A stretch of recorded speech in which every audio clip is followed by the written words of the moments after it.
Итната медицинска помош од Штип го надминаа проблемот со недоволниот број на вработени и опрема, односно на возила кои се неопходен дел.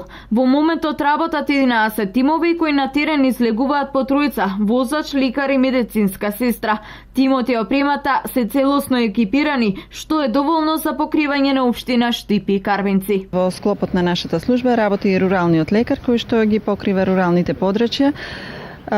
Додека од аспект на опрема сме опремени, како што знаете, со новите возила кои што беа донирани од Министерството за обезведени од Министерството за здравство.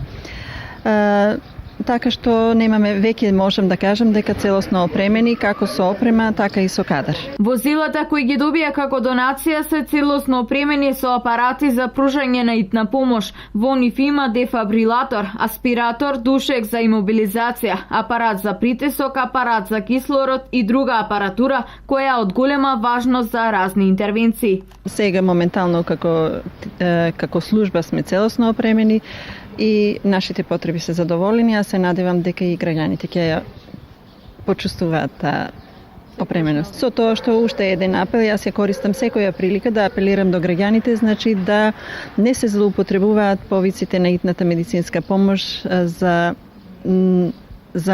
она што не е нејзина намена. Итната медицинска помош во склоп на проектот на Министерството за здравство насловен Здравје за сите во пресрет на високите температури. Во вторник на 23 јуни тимовите од Итниот медицински центар во Штип ќе вршат бесплатен медицински преглед, односно мерење на крвен притисок, телесна тежина, мерење на шеќер во крвта, како и давање совети на граѓаните за заштита и грижа на нивното здравје.